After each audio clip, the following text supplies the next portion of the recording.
Hi everyone, welcome and thank you for joining us today. My name is Jean, a digital event manager at Connecting Up and TechSoup New Zealand. We are part of the Info Exchange Group, a not-for-profit social enterprise that tackles the biggest social challenges by creating use of technology. Today I'm very excited to welcome you to join us. And we have how to create a winning social media strategy with Robina Carlson, the digital marketing manager from Reveal Creative.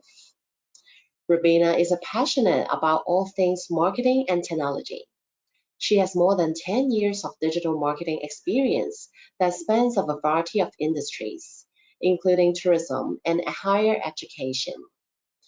As the digital marketing manager, she is responsible for developing and implementing effective digital marketing strategy for clients and mentoring teammates in the office. She's also passionate about the not-for-profit sector, having volunteered for over 10 years for culturally and linguistically diverse community organizations in South Australia, such as Nexus Arts, 5EBI-FM, and Torgan Community Radio of SA. She's also a social media specialist and an accomplished speaker. During her career, she has developed and delivered courses dedicated to social media since 2010. Excuse me. She has lectured at TAFE SA and the University of South Australia and shared her experience as a speaker at a number of conferences on this subject. Before we begin, we'll start with a bit of housekeeping. All lines are muted. If you have any technical issues, please type into the questions box and I'll be here to assist you. And there's a very important reminder, as you can now see the screen, that's the Let's Get to Know Each Other. Please scan your QR code by just using maybe your mobile phone and type in the code. So there's a little interactive things later on that Robina will be guiding us. So take this time to scan the QR code with your phone and then type in the code so that you can get into the room. So if you cannot manage to do it, just type into the questions box and I'll be here to assist you. And of course, during the webinar, I'm sure all of you will have lots of questions and Robina again will get them answered during and at the end of the webinars. We really encourage you to ask as many questions as possible. There's no silly questions. But please note that your comments and questions will not be up here to the entire group. And the webinar is now being recorded. The recording link and the slides will be sent to you in 1 to 2 business days. Finally, I would like to remind you there's a very short survey at the end. Please help us to complete that for even better experience in the future. All right, now I'll pass on to Robina for today's section. Thank you. Thanks, Jean. That was really wonderful. And hello, everybody who's on the webinar this morning. It is a genuine pleasure to be here talking about the thing that I love the most, social media. And so I'm really, really excited to be with you all today. So one of the first things I like to do pretty much in any presentation is just to get to know a little bit more about the people who are on the webinar today. The QR code there will take you to Mentimeter, and there is just one question there, which I might flip over to that screen in a minute to see what is it that you'd like to get out of today's session. We do have a set sort of agenda that we have been, promoting as part of the webinar, and we also obviously I've developed a presentation to address all of those. But I also like to know a little bit more about what it is you want to get out of today, because if we can squeeze in some bonus, gems of, wisdom, then, it'd be my pleasure to share that with you. So we might go over to Mentimeter, and then there's also some polling questions that I've asked Jean to set up in GoToWebinar as well. So might just have a quick look and see how we are tracking on that front. So let's have a look. Oh, we're starting to see some ones here. So got better understanding of using social media. So yeah, we certainly will be covering off that today. A general understanding of digital marketing. We will actually be talking a little bit about the role that advertising plays on social platforms to boost your organic content. So we'll be talking a little bit about that. Tips on streamlining processes. Yes, we are going to be covering off that in some detail today. Learning at a high level how to use social media for your NFP, of course. Yep, we'll be covering off on that. Broad ideas for using social media in a community organisation. That's good as well. And then some guidance and ideas for effectively using social media for a community kindergarten. Oh, that's exciting, given the little time to dedicate. So yeah, that is, I think, this particular pain point here around the time required for social media is not isolated to the not-for-profit sector. We see it in every sector, even in large government departments. We've teams of communication specialists. We certainly do see that there's even stresses at those levels as well, just because the expectations on what the people expect now from the interactions from a government department are increasing as well. So we're starting to see, it doesn't matter how small or large organisation is, social media does prove to be a bit of a pain point when it comes to the time required in terms of the investment. So that's what we have got there. So I'll just pop that to the side. So we'll definitely be covering off those. It looks like there's one more comment in there, but it's not showing through right now, so we might come back to this a little bit later. Okay, Jean, are you able to run the polls that we organised? Yes, of course, we can do Please. that. Yep. No So worries. the first one is about, trying to remember the order now, or the poll is open. Excellent. So if you could all just pop in there. I think what's I can't see the poll at my end, Jean. Okay, no worries. So what you need to do is you go to the audience view in Yes.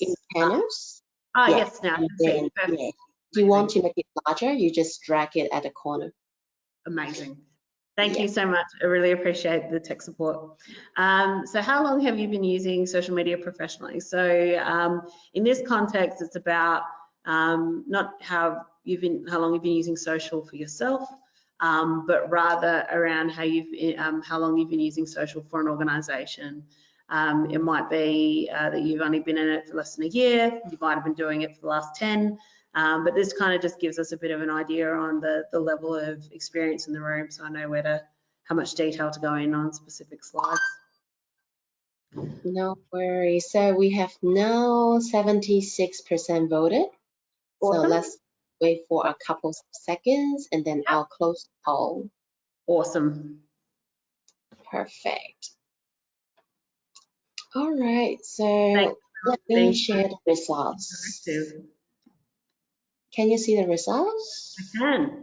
All right, so it looks like we've got most people are less than a year, but then equally, 35% at more than 5 years. So some very experienced people in the room, but then also some people who are new as well. So that's pretty exciting. And then a nice representation of the 1 to 4 year mark there. Perfect. All right, we might roll through to the next polling question. No worries. So I'll launch the second poll. Thanks, Jane. Okay. All right. So yeah, just this one here is just asking what sector your NFP belongs to, mainly so that I can, if I'm thinking of examples as I go along, if we can try and align it a bit more to who's on the call today. I think that'll be more beneficial to you all. Lovely. All right. So we have numbers coming out, 58, 60. Let's wait for a couple of seconds.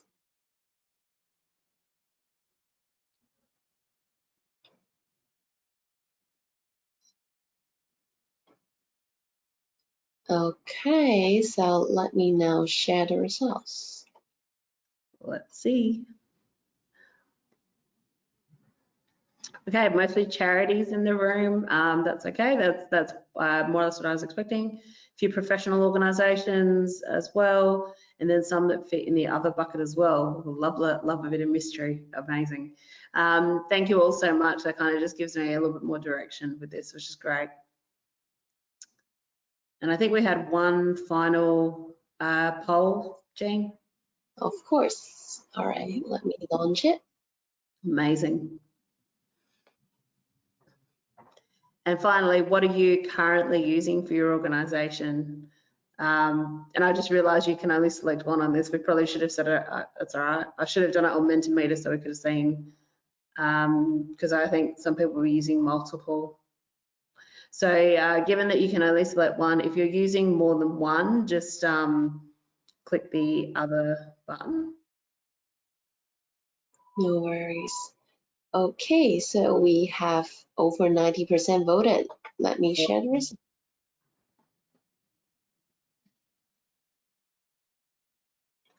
Okay, so majority on Facebook, some using others / more than one, and LinkedIn.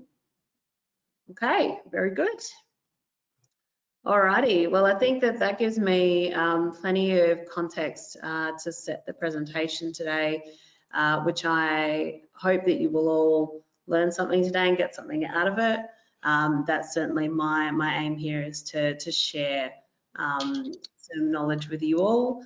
And then as questions come up, feel free to comment within the GoToWebinar platform, and then we'll address them at the end. But when you think of the question, just drop it in the chat as a comment, because I think that sometimes you think of the question and you're like, oh, then when you get to the end of where the Q&A is, you might forget what it is. So just feel free to drop it in, so then we can capture all those questions as we go. All right, well, here's the slide about me and Refuel. So hi everyone, I'm Rubina. I'm the Digital Marketing Manager here at Refuel Creative. My role here is to lead and mentor our team to deliver digital marketing programs for clients. Some of our clients come and work with us purely on a marketing program, so it might be that we help them with their emails, and we help them with their social media. We also can assist them with their advertising, whether that's across Google Ads, social media ads, or more broader display networks and all that kind of thing. We also do video ads as well. For some of our clients, we work with them to develop their websites. So we're well across the full digital channel spectrum. Those websites can be built on WordPress. We do work with quite a few not-for-profits who have membership organisations. So we're also responsible for helping them to develop their membership portals for their members. We also offer SEO services, so we help people to make sure that their websites are visible in Google search from an organic standpoint, which can involve looking at technical side of things, so things like hosting and other bits and pieces, as well as the content as well, and optimizing for keywords and that sort of thing. We also have in-house creative services, so copywriting, graphic design, and video. We're HubSpot partners, so it's very exciting that HubSpot recently released their HubSpot for Nonprofits program in Australia. So if any of you are interested in that, feel free to reach out to Connecting Up or to us, because we're certainly happy to work with you. We're working already with a few not-for-profits within Australia who are on HubSpot, and it's a really useful and easy to use CRM and marketing tool. We also are Google Ads specialists here and manage currently over $6 million in ad spend a year. But also, more importantly, we are helping not-for-profits with their Google Ad grants and managing those accounts. So that's another fun thing that we do. And then finally, we live and breathe technology here, so we're always happy to help our clients if they have any technology challenges. So it's just a little bit about Refuel, and that'll be the last you hear about Refuel, because the rest of this session is about social media. So let's get started. Actually, I lied. There was one more slide. It's really just a slide to say we know what we're doing. But we are a partner with Meta. So that's the sort of the broader organizational name now for Facebook, Instagram, Oculus, and everything else that they own under that, WhatsApp included. We're also partners with Google and Microsoft and HubSpot. So, and probably the only other thing of note was that we were announced this year in the top 25 Fast Movers Business Awards for 2022. So we are one of the 25 fastest growing companies in South Australia. Okay, so let's get into the actual details of what we're going to cover today. We're going to cover how to develop a social media strategy, how to create a content calendar, how to analyze social media insights, and we're also going to run through some social media tools that can really help with that pain point around the time required to invest in putting together content, and then also just the role of social media advertising in supporting organic content. So without further ado, let's get started. So how do we even start? So we're assuming initially that we've got a blank piece of paper and we're trying to figure out where do we even start from or come from here. So the first thing to look at are your goals. And ultimately, it's about looking at the organisation's goals at the beginning. So it might be that the organisation has a current focus on increasing donations. It might be around, okay, well, actually, we have a lot of one-time donors, but we need ongoing, regular monthly donors so that we can be, a little bit more sustainable as an organisation. Or it might be that the organisation is looking to recruit more volunteers, to get help put on an event or to help deliver services in the local community. But ultimately, it really is about going back to the organisation's level, reviewing that mission statement, reviewing the vision and reviewing the goals that have been set, at a board level or at the committee level, as to what the priorities are for the coming year. Once you've reviewed those goals, it's then time to develop your SMART objectives. So SMART objectives are specific, measurable, attainable, relevant, and timely or time-bound. So it's about trying to come up with some objectives that are specific to social media that are going to support the overall goal. Now, it is a bit ethereal in a way to kind of talk about it like this. So I always find it easier to give an example. So I'm going to use Multiple Birth South Australia Incorporated as an example organisation. So one of their goals is to provide multiple birth families with practical support and a network of connections across South Australia to empower them to thrive. So they do have a Facebook group specifically for members.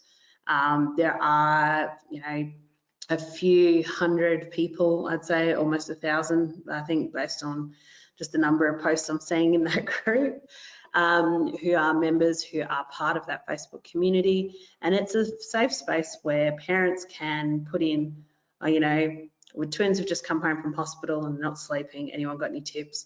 So it's like any of those sort of parenting groups, except with a very specific focus on how to manage, twins or triplets or higher order multiples.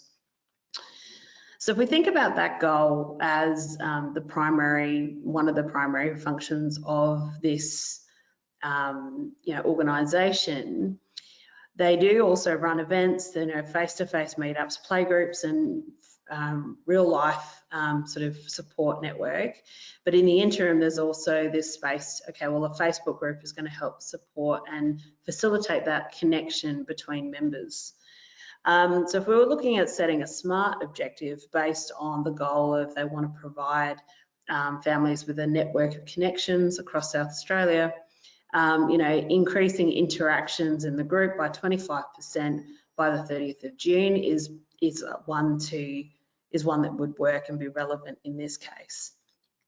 So it's when we talk about it broadly, it can be difficult to sort of see it, but once we kind of start putting some examples here, hopefully this helps to make it a bit more transparent and clear as to how the organisation's goals and the social media objective can be aligned, but they aren't the same thing.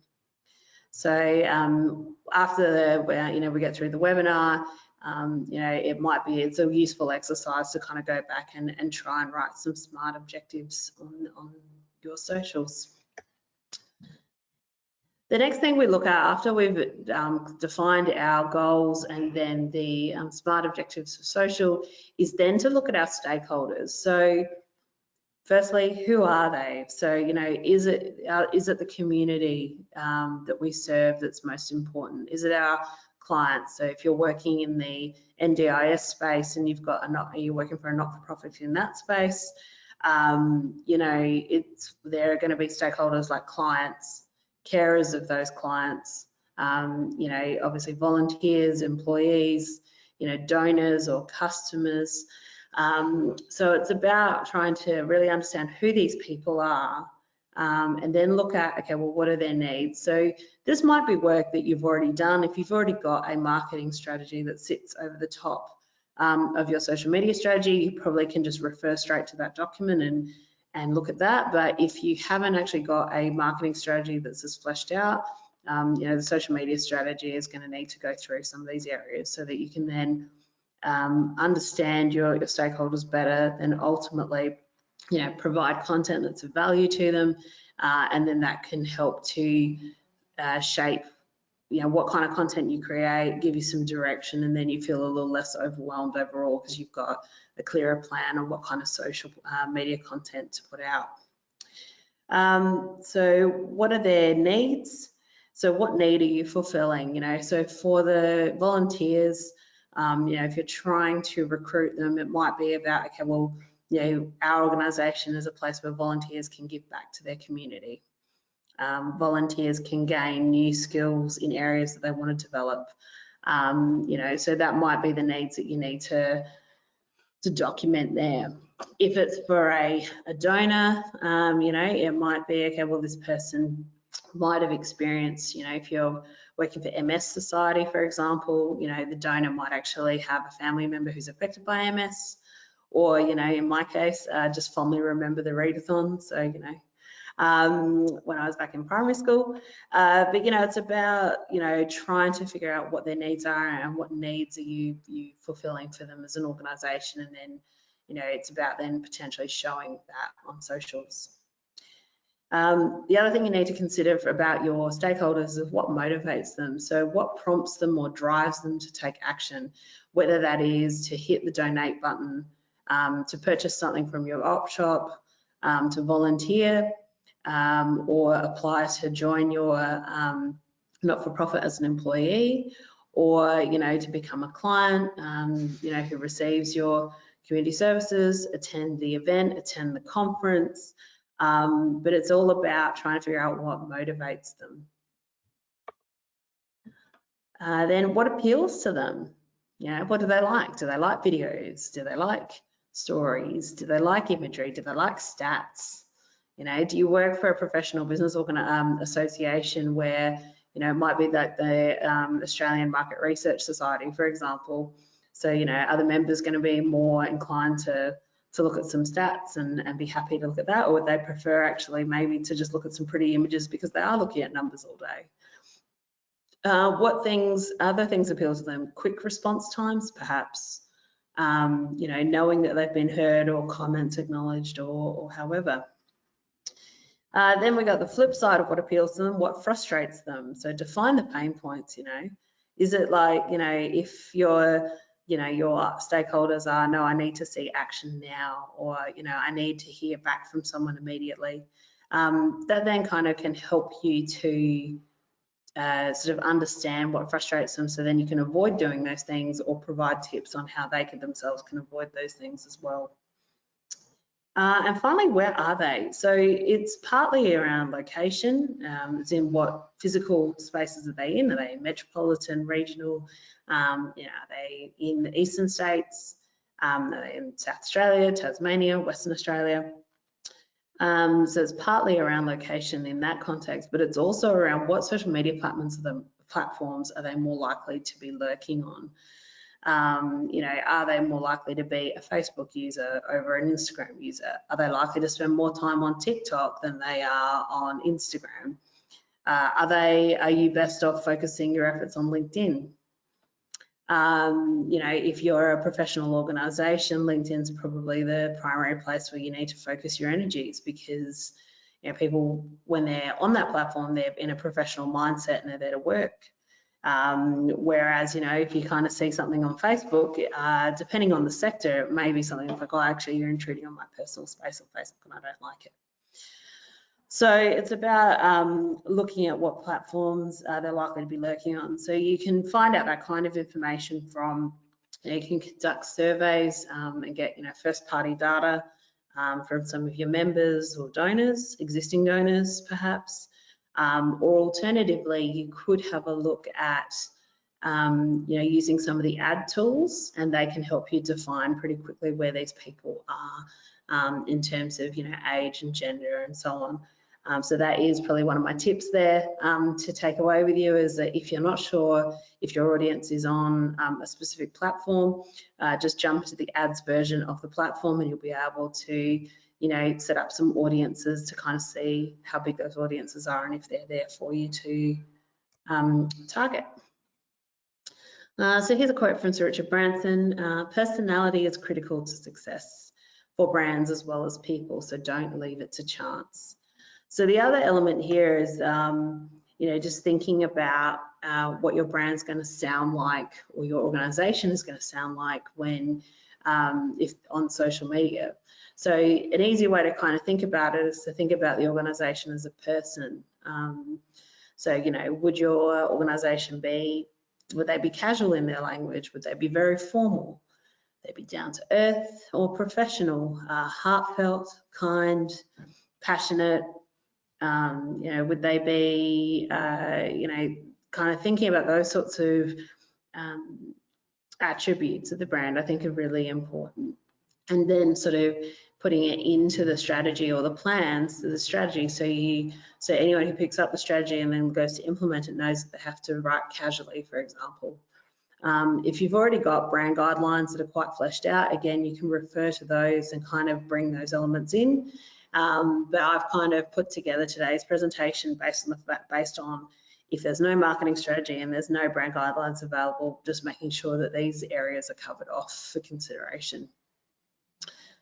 So if you were, say, a professional business or business organisation or association, you might tend to be a little bit more formal in your communications because you want to make sure that you would give off that professional vibe, that you are, trustworthy, that you are the organisation, the association is the thought leader in the space. The tone would be formal, professional, not, completely,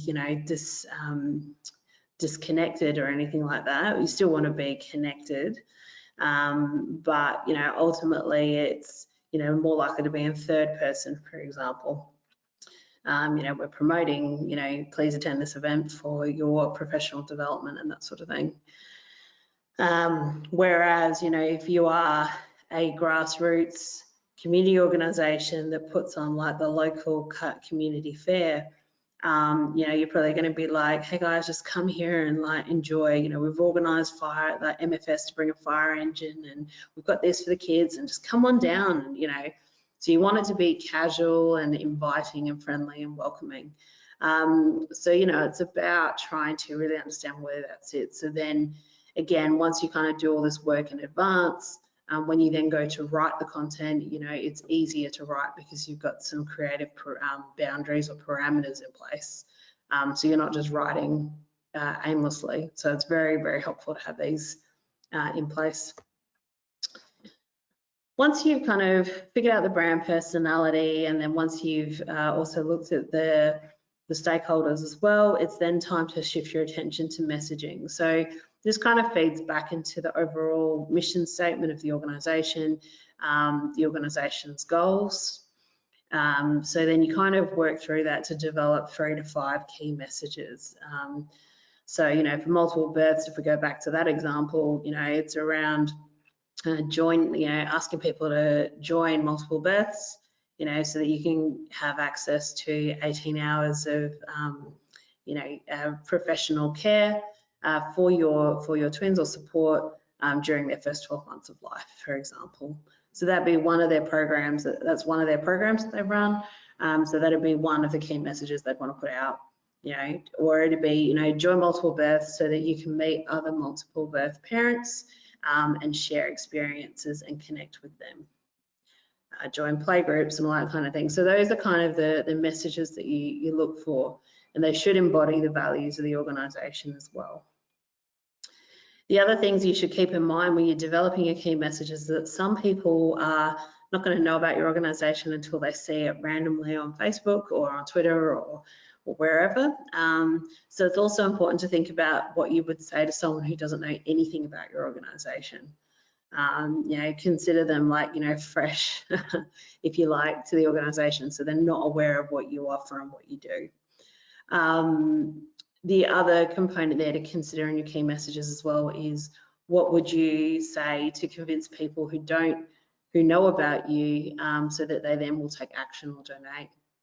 So, you know, if you're working in, you know, RSPCA or one of the other animal shelter charities, you know, it might be, you know, well, help us save this puppy today. For people who have already been following the page for a while, for example, donate today.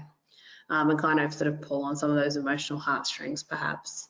Or it might be that your audience doesn't really like that, so you kind of go the other way and you know, talk a little bit more about the, you know, help us find foster parents or adopted parents, or, you know, volunteer today or whatever it might be. So if we'll kind of keep moving along, and then Jean, just let me know how we're going for time as well. And if there are questions coming through, just so I'm across it. No worries. Awesome. So with the content, we then kind of move to content. So once we've got the messages sorted and we understand who our stakeholders are, it's then about coming up with some categories based on those messages. So in the case of multiple births, it's like, okay, well, we need to promote our events. So whether they're the sort of the big picnics that they run during multiple births awareness week, or whether it's the play groups that they run more frequently on a weekly or a fortnightly basis, or if it's the other categories might be around you know, drive membership, so around membership benefits perhaps would be the other one, and then maybe about the team of volunteers who power the organisation. You know, so there's 4 fairly clear categories there. So it's about coming up with those categories, so then it kind of then you can guides your content calendar creation. The other part to look at are the mediums. So the categories are more related to the type of content that you're developing in terms of theme, but then the mediums are like, okay, well, we're actually going to do images, we're going to do video, we're going to do reels, we're going to do stories. You know, it really just depends on what your organisation is able to do. In some organisations, it may be that, you know, if you're providing services to people who are vulnerable, it may be inappropriate for them to be featured, you know, with their face showing, for example. So you might make a conscious choice, okay, we're going to do imagery, but if we ever see any images, it's got to be from the back of somebody's head to protect their you know, anonymity in that particular instance.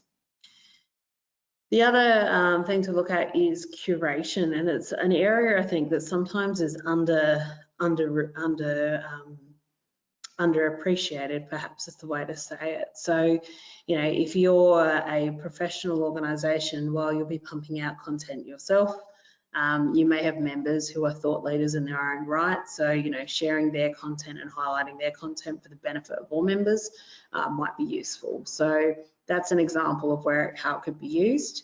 But it's ultimately about finding sort of other news articles or news sources or third-party sources and sharing that content in amongst your own.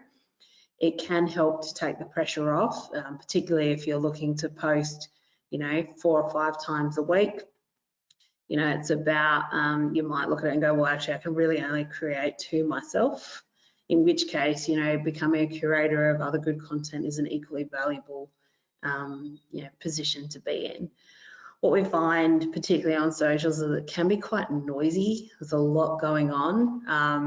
And if you're able to find a source or an organisation or a page that presents you with content that's relevant and kind of cuts through that noise, then you're going to position yourself as not just a creator of content, but also a curator of content as well. And then finally, the last component here is creators. So I've shifted away from the term influencer because I think it's a bit shallow, I think.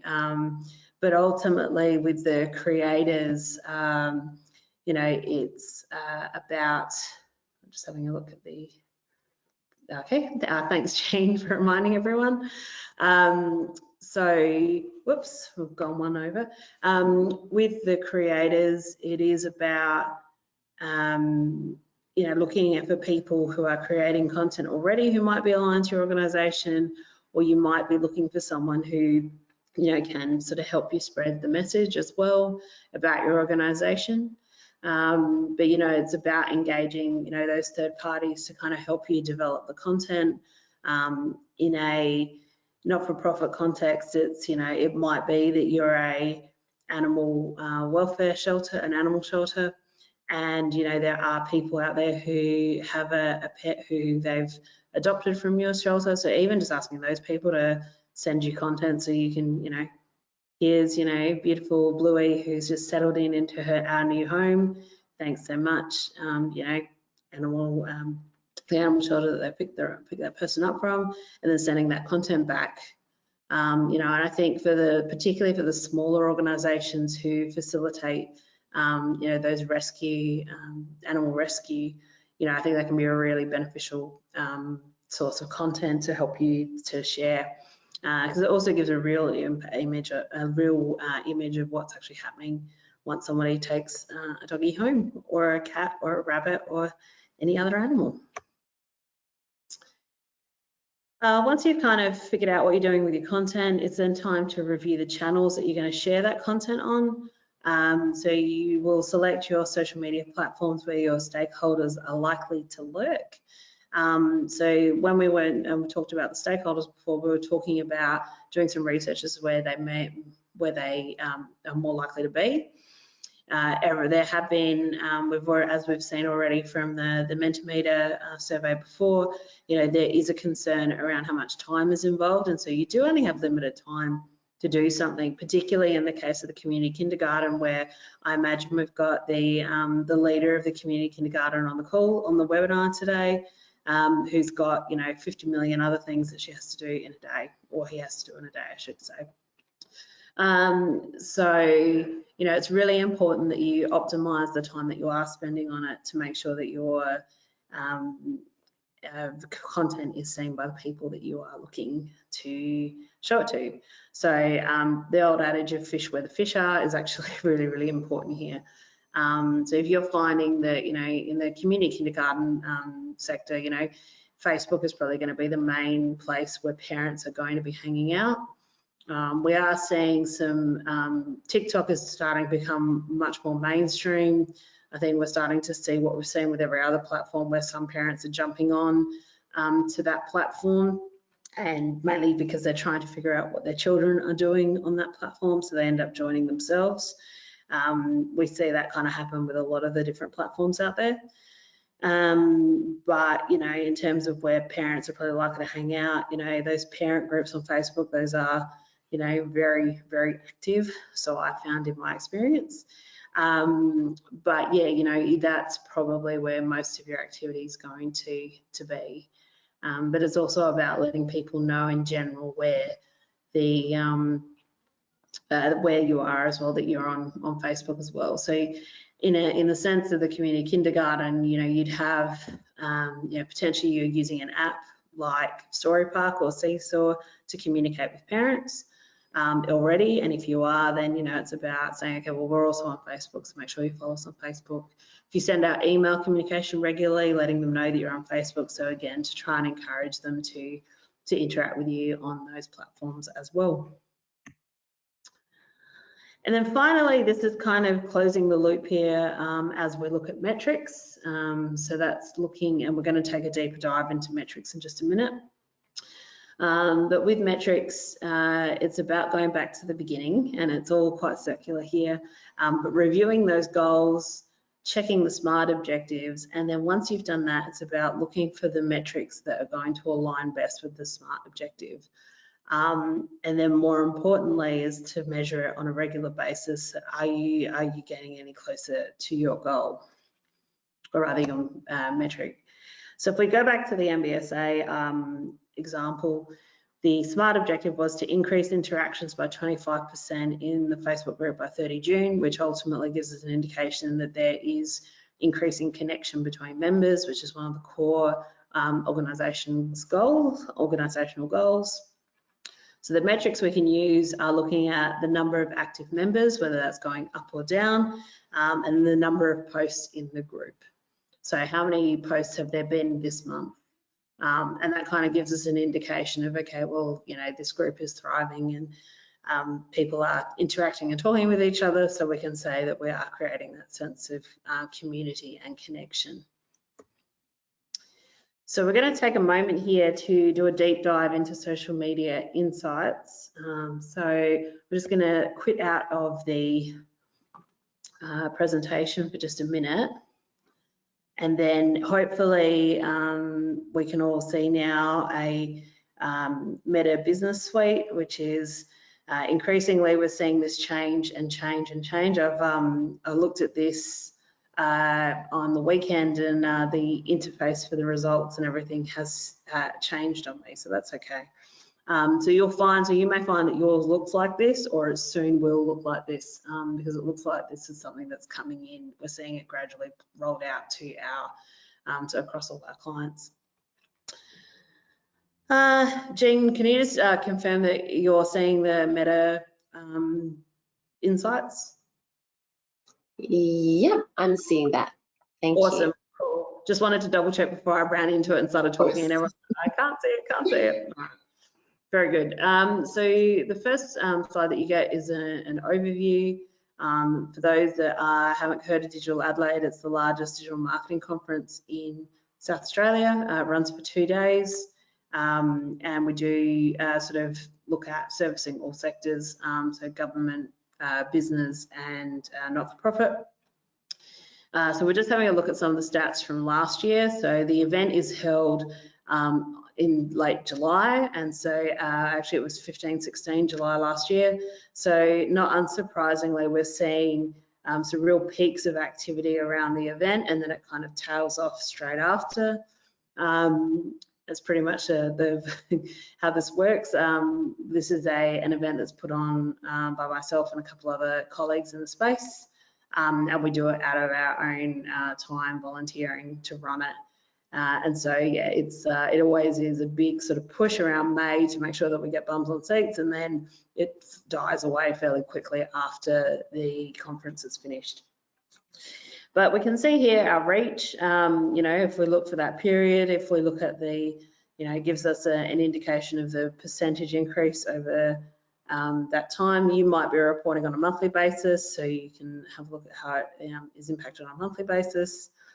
If you ever forget what these things are, Facebook handily has a little information icon to remind you as to what these are. So reach is based on number of people. Also now what's coming in is we're seeing the Instagram stats appearing on the Facebook insights now. So it's all kind of coming together now, which I think is going to be handy for people moving forward. Profile visits during the conference, absolute peak, and then basically hardly any before or after that. And similarly with the Facebook page, we basically see a huge spike on it during the event, but then sort of fairly consistent around the rest of the time. So you can compare, it compares to previous period by default. You can also export this data into a CSV if you want to, you know, kind of look at it and slice it up in different ways, and that can be useful if that's something you want to be doing. And then we also have the new likes and follows as well. So new likes and new followers, page and profile visits, and then the reach that sits over the top here. The other metrics we for a page that we can see are the content and then their performance of the content. So we can sort it based on the reach.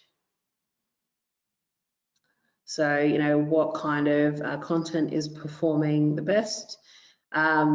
This post here, we actually did one of our speakers actually did a case study in SEO. She basically did a free SEO audit for a business that nominated itself.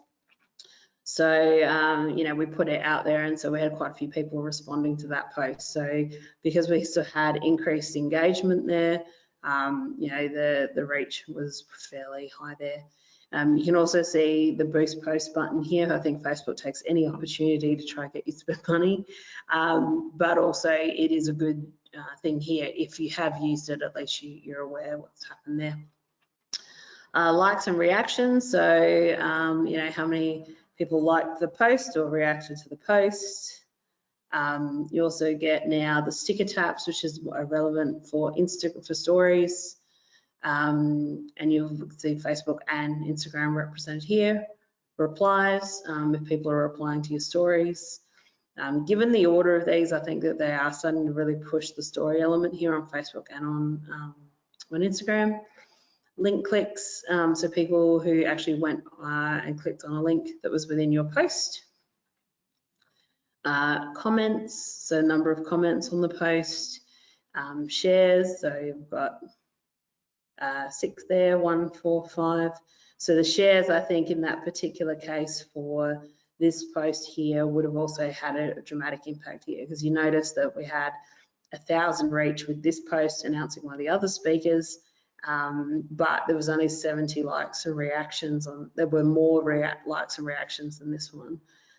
So based on, you know, looking at that data, I mean, it's only 2 data points, so it's hardly something we can say is statistically conclusive, but it's a trend to watch out for around sharing.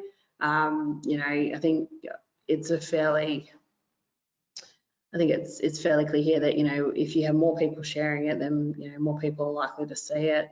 And similarly with the comments, so perhaps we can make some assumptions about the algorithm. But again, as I said, we've only got 2 data points that we're comparing there.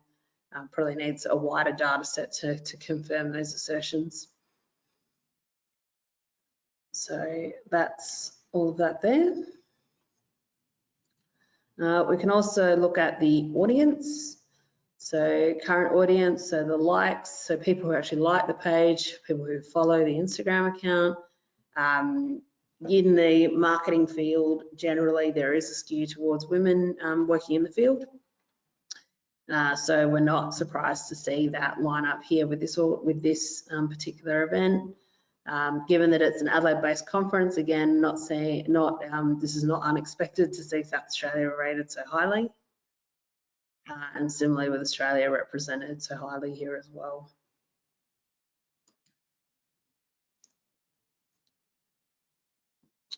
And then potential audience. So this is looking like it's giving me the people on Facebook and Instagram in Australia with 2 other filters. I wish it would specify. Let's look at the filters. So we've said 18 to 65 and gender is all.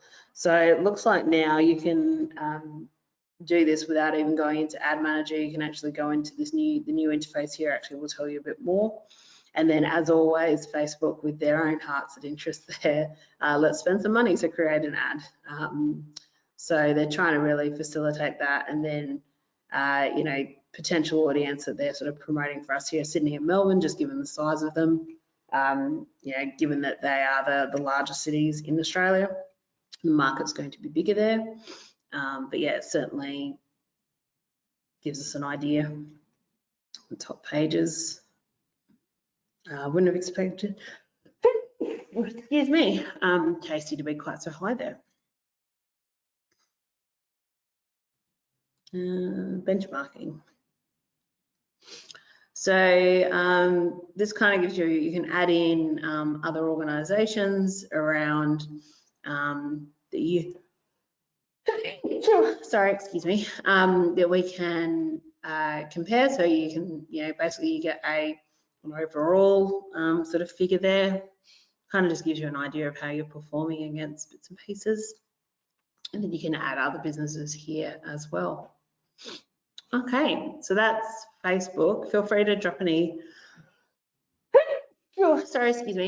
any questions in the chat, feel free. Okay, so let's have a look here now at Google. If we look at, this is LinkedIn ads, LinkedIn stats, I should say, just generally. So I'll just do June through to July 2021. There we go, update. Okay, so during the period that I've selected, which is basically in the lead up to the 2021 conference, we've got visitor highlights, 680 page views, 290 unique visitors, and then 84 button clicks. I will say that LinkedIn is hasn't come as far as Facebook in terms of the metrics. Like, I think still there's not as much information necessarily here. Kind of got our page views. We can look at unique visitors. So, it might be that people are visiting multiple times, so you might see some differences in the two there. LinkedIn also gives you visitor demographics. So where, what their job function is, the size of the company they're likely to be working for, the industry that they're listed in. Again, no surprises here. Location, again, heavy on the Adelaide side, and seniority. So it gives you a bit more information around the levels of at which people are working. We also can see the updates. So that's looking at the last 365. So again, you'll see, the reactions, the comments, the shares, impressions. You can look at unique impressions, clicks. Usually we see a trend where, if you see a peak in reactions or clicks, your impressions are going to go up as well. It's all fairly proportionate. Engagement, increased engagement typically results in increased reach and increased impressions as well. Okay, all right. So, all good. So we can look at these. You can look at the show 10 or 20 at a time. What else have we got here? Followers. So the follower highlights. Here we've got some metrics. So it kind of gives us some totals, how many new, when they started following. Again, we're seeing some more information about these people. We can start tracking competitors as well.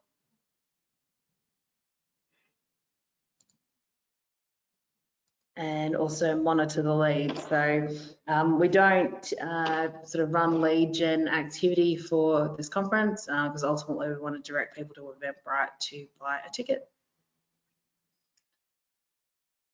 Okie dokie.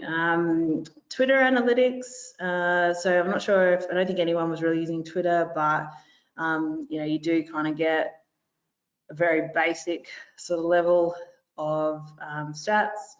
So, number of tweets that went out, the impressions, the profile visits, the mentions, and then whether your followers went up or down.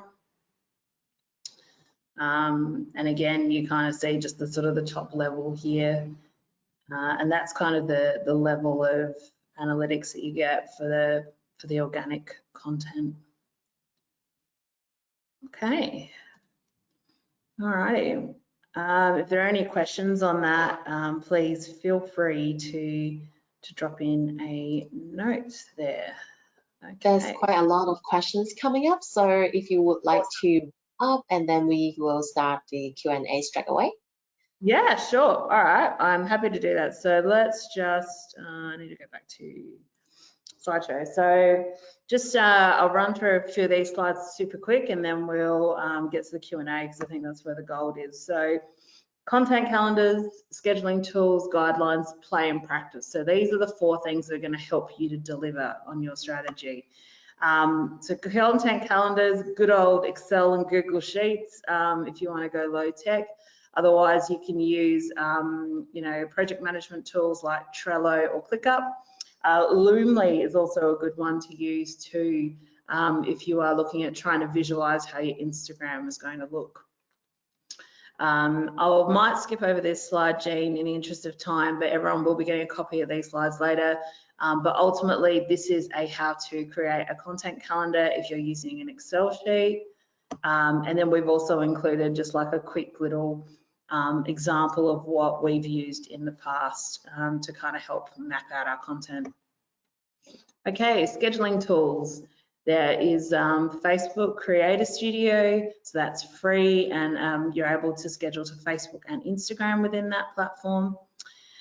Sprout Social is one that we use here which is quite good for agency client relationships, but also if you've got internal approval processes that you need to follow. Sprout Social can be really, really helpful because there is a really strong approval workflow chain there.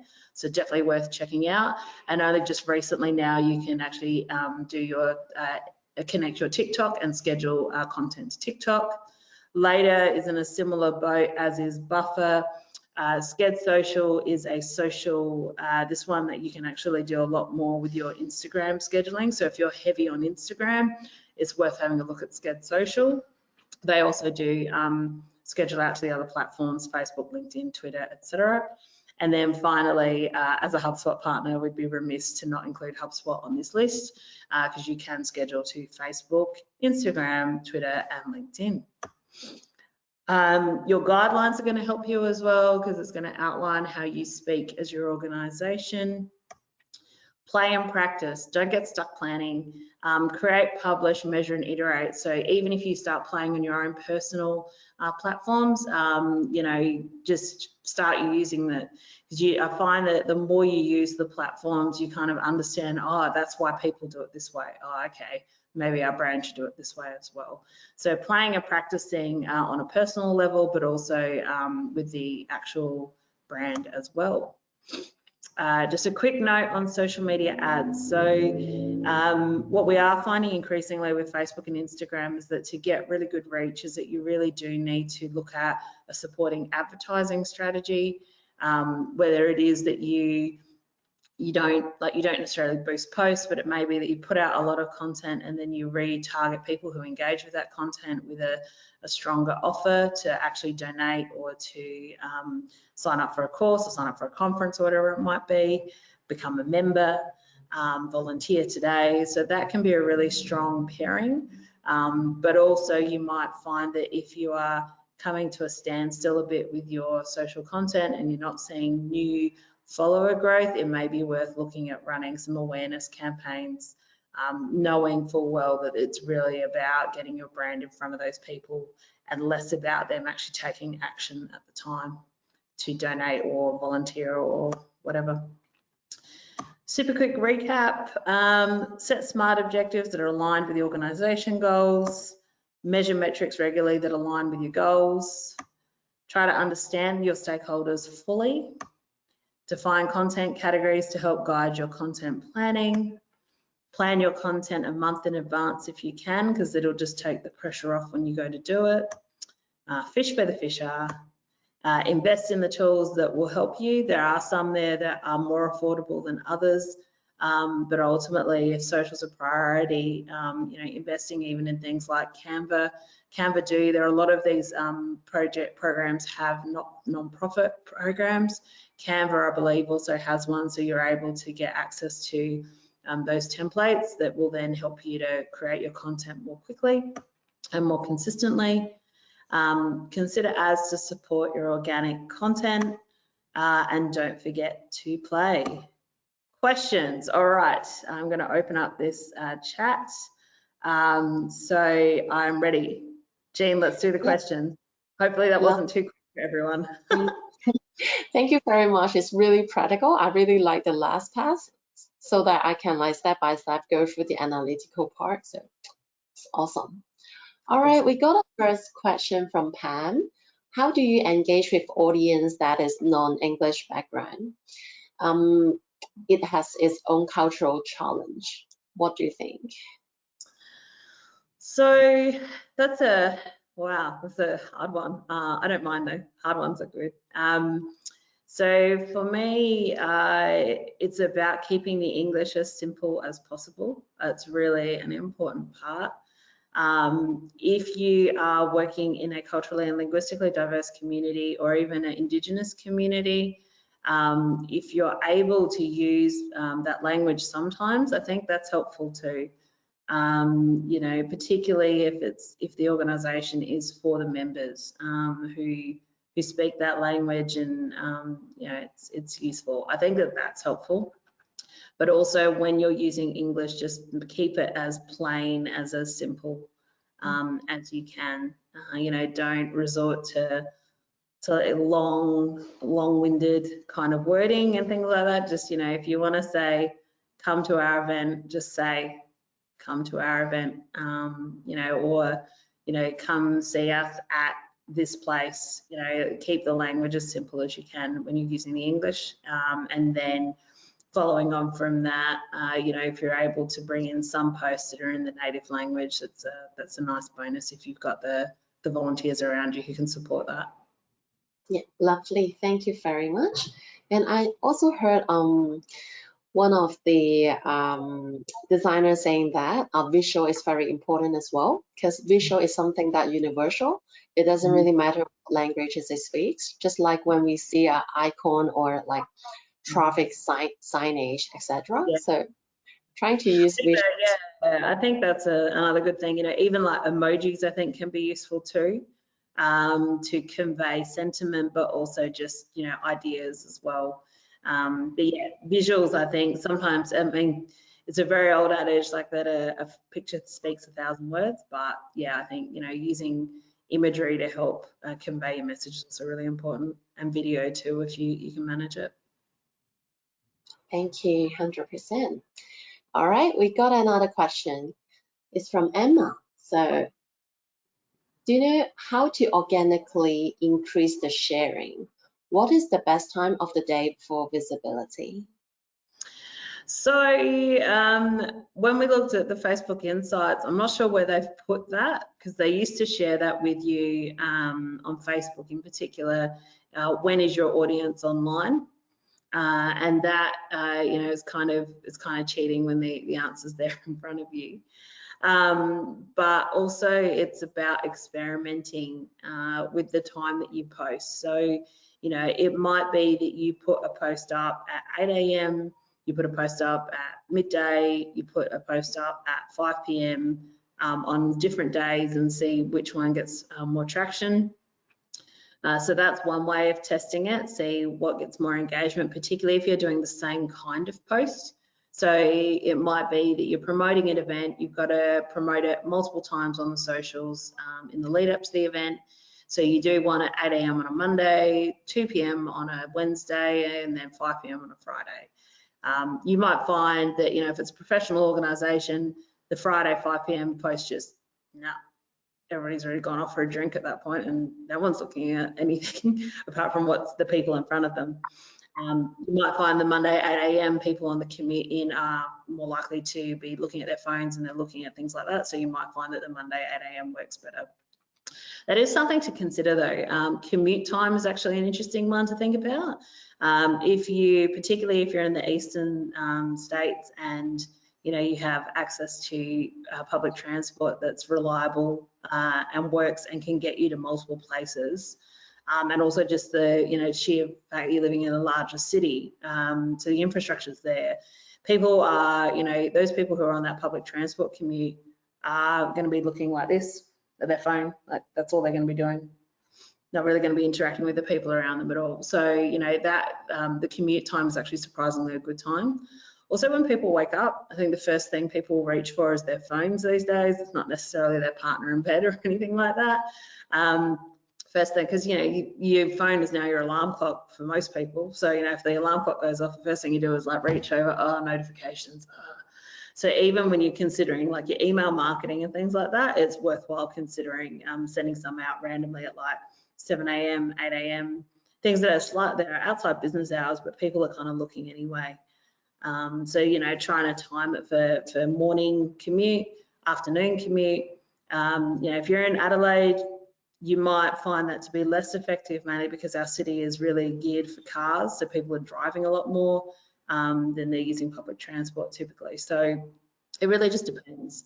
But you probably will find, you know, if you're, you know, promoting an event and, you know, it's more of a social kind of occasion, or it's a community fair, you know, you might find that posting at 7 p.m, 8 p.m, 9 p.m. in the evening might actually work better for you, because that's when mums are ready to actually relax and sit in front of Facebook for a bit, because the kids have already gone to bed at that point.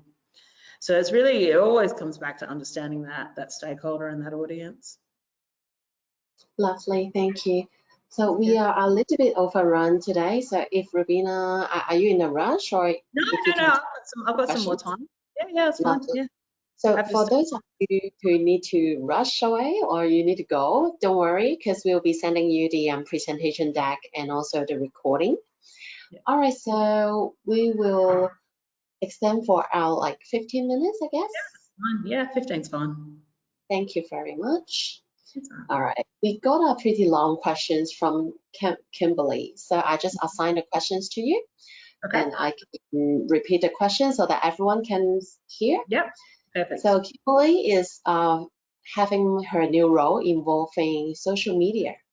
So she will be interested to know what boosting a post actually does, and what is the mechanism for creating an ad, and what does Facebook do to promote the ad. So that's 3 questions now. It's three questions. All right, we'll take it one at a time. So what does boosting a post do? Apart from Facebook taking your money, obviously that's one thing it does, but also you are then boosting your post. So it's about the purpose of, like, the objective behind it is so that more people will see the post. Facebook put that boost post button there because it makes it super easy for anyone to just give Facebook money so more people can see the content. I personally prefer to use the Facebook Ad Manager tool because you have more control over the audience that you're going to send it to. So I'm not saying don't, you know, pay for more people to see your posts if that's something that your organization's in a position where they can afford to do that. It's worthwhile looking at that, absolutely. But, you know, use the ad manager to do it effectively so that you can actually increase, you know, you might not just want to see the post reach more people, but rather you actually want to see people engage with it. So you can set the Facebook, something we didn't cover today because I think, Jean, we agreed it was a separate session. Facebook ads, you could just spend forever on that. But with Facebook ads, we could do an objective that is to increase engagement, which means it's about getting people to like a post, react to a post, or comment on the post, or share it, rather than just show this to as many people as you can. You know, for me personally, so if I put my business hat on for a second, if you're paying money, there should be some sort of tangible outcome that's a little bit more than just more people saw it, particularly on socials, because you have the option for that. Number 1. Number 2, creating an ad. What's the mechanics of this? So I think, Jean, that's probably a cue that we need to set up a webinar on ads, social media ads. So we'll take that one under advisement. But ultimately, there is the ad manager itself does actually guide you through the process. So the best thing to do is just to go through to, I think it's facebook.com/ads/manage. I'm pretty sure that's the URL. But yeah, essentially creating the ad, you can then use existing posts to create the ad, or you can just use fresh creative that you've developed as well. So that's kind of the difference between the two. The boost post is like a more convenient way of doing it, but not necessarily a more effective way of doing it. So where possible, use Ad Manager. Emma, hopefully I've answered your question there. And what does Facebook do to promote the ad?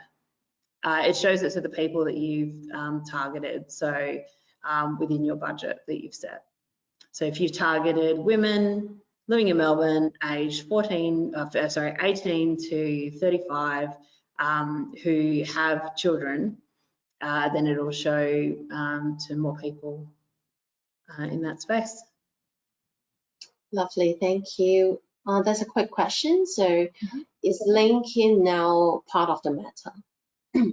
The mother company, Meta? No. LinkedIn is owned by Microsoft. Yeah. Yep, LinkedIn's owned by Microsoft. So yeah, I mean, you know, Microsoft, Meta, Google, they're all big. But yeah, Microsoft bought LinkedIn it would have been a few years ago now. Yeah. Yeah, thank you. And we have a question asking, what do you think about Telegram and Gap? So these are the newer social media platforms that are emerging. How would you rate that? I haven't used them personally. I think that, you know, there's always ones that pop up from time to time. I don't know if anyone's ever like remembers Peach, Vine. Is anyone still on Clubhouse? There are these platforms that kind of rise up, and sometimes they gain a bit of traction for a while and then they kind of just sort of ebb away. TikTok, I think, is one that is sort of here to stay, particularly now that we're seeing it integrate with a lot of third-party apps now. And as well, their advertising offering is increasing, so that's usually a sign of things becoming more stable. I think it's fine to play in those kind of platforms, but the problem with those is that if you kind of invest a lot of time in them, but your audience isn't there, then you have to kind of convince your audience to move over there. And then, yeah, like I think it's always, as I said, play and practice is a you know, huge component of social. But ultimately, I think, you know, with those platforms, we probably haven't seen quite enough growth just yet to know whether your brand should be on them. Having said that, where possible, always claim your brand IP, just so no one else can take it and try and sell it back to you for an exorbitant amount of money later. Lovely, thank you. Excuse me. And then Kimberly just saying that, thank you for answering the questions, super helpful and very informative answers. Well, thanks, Kimberly. Now I feel great. Yeah, and we have a comments from Adriana. So it's a great webinar. She thinks that we can do more on explaining about the social media analytics. And then so that they can make good use of it for organizational benefits. I think it is a very good intake, but again, social media analytics is a very, very big topic.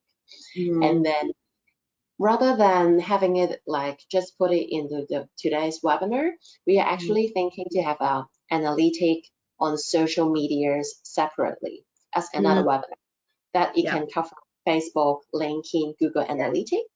Yes. Rather than in this. Yeah, I think we probably need to look at, maybe we look at like a social advertising one. I know there's a Google ad one coming up, I think sometime, but maybe it might be even a workshop kind of I'm not sure how we facilitate workshops online these days, but you know, if it's something where people can actually bring their, you know, it's almost like do it along with me type sort of session, so we can kind of try and work together and look at some real data, because obviously today I kind of skimmed over the basics today really quickly. But yeah, I think there's a whole thing about analytics. There's so much you can measure, and particularly when you come out and look at the export views, or if you're using a third-party tool like Sprout Social. I only mentioned it today in the scheduling context, but you can actually use it. It's got some pretty decent reporting, so it actually pulls out a ton of data from Facebook and it presents it to you in a nice PDF as well. So I think, Jean, you've got some some good ideas here for some future webinar topics to really get into the guts of it for sure. Absolutely, thank you. And Adriana just saying that, yeah, data as a separate topic is a very good idea. And also just wanted to think about the recordings. Now, I just think that we actually have similar topics about analytics and advertising as in the past. So later on in the follow-up email, I can also paste the link there. So if you just want the information straight away, you can go to the past webinars. Yes. So it depends, different kinds of topics. Some of them is purchasable. You can buy the previous webinars for you to understand more what is like advertising, what are the analytics. But like Ruby just mentioned, absolutely, we can look into some other new topics. For sure. All right, so we have one more question from Kimberly. So Cool. if you can, is it best to post every day if you mix up the content? Or is there such a thing as posting too much? How do we make a balance? I think you've got to do what's actually sustainable. I think the key word is sustainable. If you can sustain one post a day, great, that's amazing. I'm not sure how you're doing it, because it is like you're better off. You know, like I always a firm believer in quality over quantity for sure. You know, having said that, posting stories and you know, reels are less effort than say, you know, putting together a big post and a recap and this, that, and the other. So there are those kind of elements there. But I think ultimately, you know, if your audience is going to respond well to you posting every day, then that's great. You know, if you kind of see that you post every day, but then there's still no traction, it's like, well, maybe it is posting too much. I know, Kimberly, that's probably not the answer you want to hear. You don't want to hear, oh, but it depends. That's like the worst answer, I think, all the time. It depends. But in social, I think there's so much, you know, because it is about, it's a two-way street, it's a two-way conversation, it's community, it's connection. It really is about what your sort of audience is going to respond best to. So that's kind of my 2 cents there. I think if you've got enough content that you can share daily, you know, and you've got the resourcing to do so, whether that is paid or volunteer, that's great. But you know, if you look at it and go, realistically, I can only commit to doing it 3 times a week, then do it 3 times a week, and do it well. Lovely, thank you very much. So it's a very interactive sections. We really appreciate so many questions comes up to make it very interactive, informative. So Rubina, before we finish, do you have anything you would like to add? No, I think I just want to say thank you, Connecting Up, for having me and inviting me to speak today. I really appreciate the opportunity to share information with everybody on the call. And I'm looking forward to seeing what you're all doing with your socials moving forward. Hopefully, I've provided some firm guidance here and giving you some parameters to work within, because I think sometimes with social you can just get kind of overwhelmed with everything. But I think, you know, hopefully today I've given you a little bit more structure to kind of to follow things through. Absolutely. And we got a new comment from Kimberly. Thanks again, a great webinar. Really appreciate the info. Thank you. Thanks, Kimberly. And so I guess most of us are now seeing my screen. It is just refer back to Adriana's questions about how to go to the past webinars. So if you would like to know more different kinds of topics, for example, Google Analytics, social media analytics, or even advertising, social media advertising, what you need to do is you just go to Connecting Up website that I'm going to share this link into your follow-up emails. Under the training sections, there's a past webinars, so the previous recordings. So in the bar here, I just type in analytics. So when you scroll down a bit, then you can select the sections that you would like to go for. For example, there's Google Analytics for not-for-profit. Then you just click in and then enjoy the sections. So again, it depends the content type. For the more comprehensive advanced one, it would be a paid webinars. But other than that, we do have some free webinars as well for you to enjoy. So I think it is like a library that you can just go in and then search for the information you needed. Just go to the search bar and then click on past webinars so that you can find the things that you need. But do let us know if you have any ideas about the new topics or anything you wish to know more about. So we'll definitely able to do something for everyone. All right. Thank you again. Thank you, Rubina, for such a very informative sections. And we hope to have you very soon again. I'm happy to come back. All right. Goodbye. See you, everyone. Bye, everyone.